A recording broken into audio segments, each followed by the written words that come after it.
Welcome to NV edu class. Please इस video को like करें, शेयर करें और अगर अभी तक सब्सक्राइब नहीं किया है तो रेड बटन दबाकर सब्सक्राइब करें। हेलो स्टूडेंट्स, आज का हमारा टॉपिक है एनिमल टिश्यूज़। इससे पिछले वीडियो लेक्चर में एनिमल टिश्यूज़ के और जितने भी जो टाइप्स थे वो हम डिस्कस कर ही चुके हैं। एपिथेलियल टिश्यूज़, मस्कुलर टिश्यूज़ के बारे में हमने डिटेल स्टडी कर चुके हैं। आज हम कनेक्टिव टिश्यू के बारे में डिटेल स्टडी करेंगे और आने वाले वीडियो में हम जो है नर्व टिश्यूज़ के बारे में आपको बताएंगे।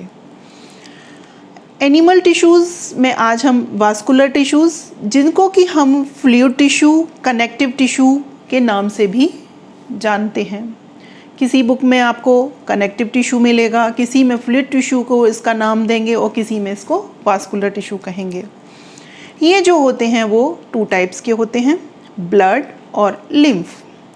ब्लड जो है वो रेड वास्कुलर कनेक्टिव टिश्यू है और लिम्फ जो है वो वाइट वास्कुलर कनेक्टिव टिश्यू होता है।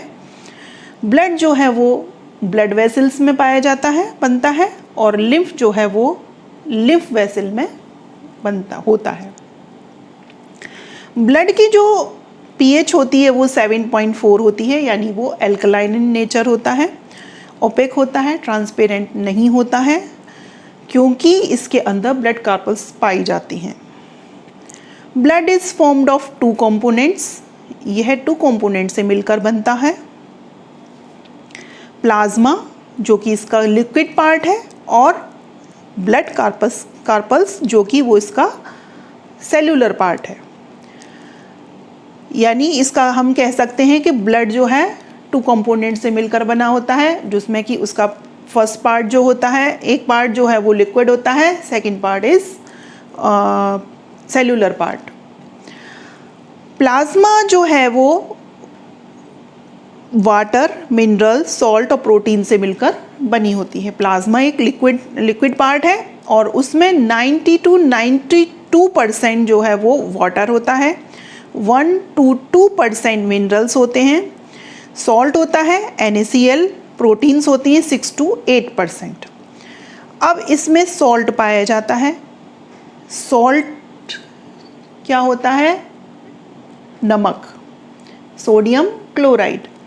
सोडियम क्लोराइड प्लाज्मा में पाया जाता है। अब यदि हम अगर पूरे दिन नमक न खाएं, जैसे व्रत रखते हैं तो उसमें नमक कुछ ऐसे होते हैं कि फास्ट में नमक नहीं खाते हैं, तो उसमें बॉडी में नमक की कमी हो जाती है, यानी हमारे ब्लड में यानी प्लाज्मा में नमक की कमी हो जाती है और बॉडी उसके इंडिकेट करती है चक्कर आने के रूप में, घबराहट होने की वजह से होने लगती है, तो बॉडी मांगती है नमक। तो हम क्या करते हैं, डॉक्टर रिकमेंड करते हैं कि पानी और चीनी का नमक घोल के आप लें, उसको लिक्विड को लें, तो वो लिक्विड लेने से क्या होता है, डायरेक्टली ब्लड में मिल जाता है, यानी हमारे प्लाज्मा को सोडियम क्लोराइड मिल जाता है।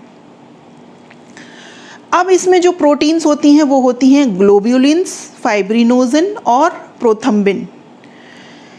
ये जो प्रोटीन है ग्लोब्यूलिन, वो होती है, वो एंटीबॉडीज़ की तरह काम करती है और हमको इम्यूनिटी देती है, इम्यूनिटी प्रोवाइड करती है, जर्म से हमारी रक्षा करती है। अगर हमारी बॉडी पे कोई जर्म्स या बैक्टीरिया या कोई भी अटैक कर देता है तो हमारी बॉडी में तुरंत वायरस वगैरह लग जाता है, तो वो एंटीबॉडीज़ डेवलप करने का काम ग्लोब्यूलिन करती है।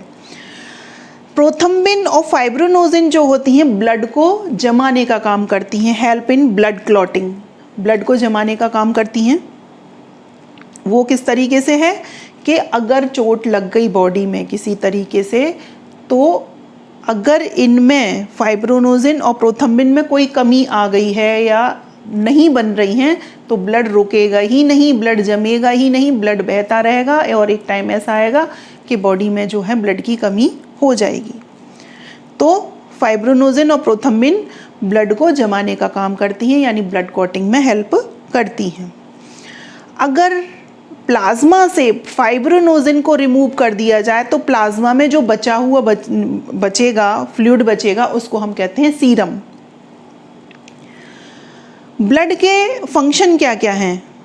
ब्लड के फंक्शन हैं maintain uniform temperature and it's regulation, temperature को मेंटेन करना, transportation of nutrients, wastes, gases, digested food, lactic acid, hormones. Transportation of nutrients का मतलब हम जो खाना खाते हैं उस खाने से न्यूट्रिएंट्स एब्जॉर्ब कर लेता है ब्लड, और वो ब्लड के एब्जॉर्ब करने के बाद हमारे जितने भी ऑर्गन्स होते हैं उनके ज़रिए न्यूट्रिएंट्स का एब्जॉर्प्शन हो जाता है डाइजेस्टिव सिस्टम में, और उसके बाद जो न्यूट्रिएंट्स होते हैं वो ब्लड के ज़रिए डिफरेंट बॉडी पार्ट्स तक पहुंचा दिए जाते हैं, और जो वेस्ट होते हैं वो बाहर निकाल दिए जाते हैं एक्सक्रीटरी सिस्टम के ज़रिए, एक्सक्रीशन के ज़रिए। गैसेस का एक्सचेंज होता है, यानी कार्बन डाइऑक्साइड जो होती है वो ब्लड में हीमोग्लोबिन जो पाया जाता है उसके ज़रिए वो एब्जॉर्ब कर ली जाती है और डिफरेंट बॉडी पार्ट्स तक पहुंचा दी जाती है। इसी तरीके से डिफरेंट बॉडी पार्ट्स से कार्बन डाइऑक्साइड ब्लड में ही मिल जाती है जो इम्प्योर होती है, और फिर उसके बाद वो लंग्स के ज़रिए बाहर रिमूव कर दी जाती है। डाइजेस्टेड फूड, लैक्टिक एसिड और हार्मोन्स का ट्रांसपोर्टेशन भी ब्लड के ज़रिए होता है। हमारे ब्लड बॉडी में करीब 7 to 8% जो है हमारी बॉडी वेट का ब्लड होता है, यानी करीब 6 to 7 लीटर ब्लड हमारे बॉडी में होता है टोटल।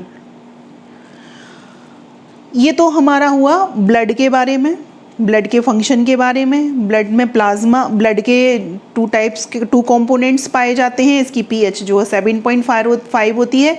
एल्कलाइन बताया था हमने, एल्कलाइन जो मतलब होता है 7 से नीचे जितने भी मटेरियल्स होते हैं वो एसिडिक नेचर होते हैं, और 7 से जो ऊपर होते हैं वो बेसिक इन नेचर यानी एल्कलाइन हो जाते हैं। तो ब्लड की जो नेचर है वो एल्कलाइन है। दूसरा पार्ट है इसका ब्लड कार्पस्कल्स, ये सेलुलर पार्ट होता है, और प्लाज्मा के अंदर ये ब्लड कार्पस्कल्स जो उसमें फ्लोट करती रहती हैं, तैरती हैं। कौन कौन सी ब्लड कार्पस्कल्स हैं? वो हैं इरिथ्रोसाइट्स, ल्यूकोसाइट्स और ब्लड प्लेटलेट्स। इसमें 3 टाइप्स की ब्लड जो कार्पल्स होती हैं वो फ्लोट करती रहती हैं। इरिथ्रोसाइट्स जिनको हम आरबीसी कहते हैं, RBC means red blood carpals, और ल्यूकोसाइट्स यानी वाइट ब्लड कार्पल्स, और ब्लड प्लेटलेट्स जो कि ब्लड को जमाने का काम करती हैं। इरिथ्रोसाइट्स यानी RBC, these cells are made in bone marrow. Bone marrow क्या होता है? हमारी जो बैकबोन होती है उसमें जो फ्लूइड भरा होता है उसको हम बोन मैरो कहते हैं। उसमें ही इरिथ्रोसाइट्स का बनना होता है, बनती हैं वो, और टाइम पर ये रिप्लेस हो जाती है। इनका एक लाइफ स्पान होता है, एक लिमिटेड टाइम तक वो उसमें रहती हैं और फिर वो नई बन जाती हैं। These are circular and denucleated, इसमें न्यूक्लियस नहीं पाया जाता और सर्कुलर इन शेप होती हैं, बाइकॉनकेव भी होती हैं। ह्यूमन इरिथ्रोसाइट जो होती है वो बाइकॉनकेव होती है, जो कि हमने इसकी स्ट्रक्चर यहाँ पर ड्रॉ की है। ये इस तरीके से ये ज़्यादा कई 3-4 जो हैं यहाँ पर एक दूसरे के ऊपर हैं, और ये सिंगल आरबीसी का स्ट्रक्चर है। इसके जो साइज़ होता है वो 7.5 माइक्रोमीटर तक होता है। It has large amount of iron ions containing protein called haemoglobin. इसके अंदर एक प्रोटीन पाया जाता है जिसको हम हीमोग्लोबिन कहते हैं, जिसके की वजह से इसका जो रंग होता है ब्लड का वो रेड होता है। यानी इरिथ्रोसाइट्स में हीमोग्लोबिन पाया जाता है, आयरन आयंस पाए जाते हैं, और आयरन आयंस में एक प्रोटीन होती है जिसको हीमोग्लोबिन कहते हैं, जिसकी वजह से ब्लड का रंग रेड होता है। अब दूसरी ब्लड कार्पल्स हैं हमारी ल्यूकोसाइट्स। ल्यूकोसाइट्स में अंदर ये इरिथ्रोसाइट्स नहीं होती, कलरलेस होती हैं, इसी की वजह से इनमें कोई रंग नहीं होता। इनकी जो शेप होती है वो होती है एमीबॉइड, न्यूक्लिएटेड, जबकि इरिथ्रोसाइट्स में न्यूक्लियस नहीं पाया जाता है और ल्यूकोसाइट में न्यूक्लियस पाया जाता है। ये तो स्ट्रक्चर थी इरिथ्रोसाइट्स की, ये हमने स्ट्रक्चर ड्रॉ की हैं ल्यूकोसाइट्स की। ये जो होती हैं ल्यूकोसाइट्स, इनमें पाए जाने वाले ग्रेन्यूल्स के बेसिस पर, इसके साइटोप्लाज्म में जो ग्रेन्यूल्स पाए जाते हैं उसके बेसिस पर हमने इसको 2 टाइप्स में डिवाइड किया है। ग्रेन्यूलोसाइट्स और एग्रेन्यूलोसाइट्स। ग्रेन्यूलोसाइट्स जो होते हैं वो होते हैं न्यूट्रोफिल्स, एसिडोफिल्स, बेसोफिल्स। एसिडोफिल्स को हम ईसोनोफिल्स भी कहते हैं। तो ये ग्रेनुलोसाइट्स की हमारी ये स्ट्रक्चर है। ग्रेनुलोसाइट्स न्यूट्रोफिल्स, ईओसिनोफिल्स और बेसोफिल्स, ये न्यूक्लियस है इनका, और इसमें ये साइटोप्लाज्म है। ग्रेनुलोसाइट्स भी 2 टाइप्स की होती हैं, लिम्फोसाइट्स और मोनोसाइट। लिम्फोसाइट्स को हम इम्यूनोसाइट्स भी कहते हैं, यानी बॉडी को इम्यून सिस्टम मेंटेन करके रखती हैं, ल्यूकोसाइट्स। थर्ड टाइप की जो ब्लड कार्पल्स होती हैं वो होती हैं ब्लड प्लेटलेट्स। ये स्मॉल इन साइज होती हैं। इन तीनों ब्लड कार्पल्स में सबसे छोटी जो होती हैं वो ब्लड प्लेटलेट्स होती हैं। सबसे बड़ी जो होती हैं वो होती हैं ल्यूकोसाइट्स, सेकंड नंबर पे इरिथ्रोसाइट्स होती हैं, थर्ड सबसे स्मॉलेस्ट जो होती हैं वो होती हैं ब्लड प्लेटलेट्स। और इनके अंदर हीमोग्लोबिन नहीं पाया जाता। ल्यूकोसाइट्स में भी हीमोग्लोबिन नहीं पाया जाता, जिसकी वजह से ये कलरलेस होती हैं। नॉन न्यूक्लिएटेड होती हैं, इसमें न्यूक्लियस नहीं पाया जाता। It contains an enzyme that help in clotting of blood, जो कि ब्लड की क्लॉटिंग में हेल्प करता है। इसमें एक एंजाइम पाया जाता है। और ये ब्लड प्लेटलेट्स की स्ट्रक्चर हमने ड्रॉ की है। Second part of the connective tissue is lymph. Lymph जो होता है वो वाइट वास्कुलर कनेक्टिव टिश्यू होता है और present in the lymph vessel. ये लिम्फ वेसल में पाया जाता है। लिम्फ वेसल में पाया जाता है, जबकि ब्लड है वो ब्लड वेसल में पाया जाता है। लिम्फ भी 2 कंपोनेंट से मिलकर बना होता है, प्लाज्मा और लिम्फ कार्पल्स। और प्लाज्मा जो है वो एक कॉम्प्लेक्स टिश्यू है, और लिम्फ कार्पल्स जो होती हैं उसमें लिम्फोसाइट्स मेनली होती हैं, जबकि ब्लड के अंदर 3 कार्पल्स पाई जाती हैं, एरिथ्रोसाइट्स, ल्यूकोसाइट्स और ब्लड प्लेटलेट्स। लेकिन लिम्फ के अंदर सिर्फ ल्यूकोसाइट्स पाई जाती हैं, लिम्फोसाइट्स पाई जाती हैं, लिम्फ के अंदर सिर्फ लिम्फोसाइट्स ही पाई जाती हैं। जैसे कि ब्लड के 2 कंपोनेंट्स हैं, प्लाज्मा और ब्लड कार्पल्स, इसी तरीके से लिम्फ के 2 कंपोनेंट्स हैं, प्लाज्मा और लिम्फ कार्पल्स। बस इसमें डिफरेंस क्या है, ब्लड और लिम्फ में क्या अंतर है? ब्लड और लिम्फ में अंतर है कि ये रेड वास्कुलर टिश्यू है, कनेक्टिव टिश्यू, जबकि लिम्फ जो है वाइट वास्कुलर कनेक्टिव टिश्यू होता है। ब्लड जो है वो ब्लड वेसल में होता है, और जबकि लिम्फ जो है वो लिम्फ वेसल में बनता है। ब्लड के अंदर यानी आरबीसी, ल्यूकोसाइट्स यानी डब्ल्यूबीसी, वाइट ब्लड कार्पल्स और ब्लड प्लेटलेट्स तीनों पाई जाती हैं, जबकि लिम्फ में जो होती हैं वो सिर्फ लिम्फोसाइट्स पाई जाती हैं। अब लिम्फ का क्या काम है? लिम्फ का काम है, it forms the defence system of the body, it also transports nutrients.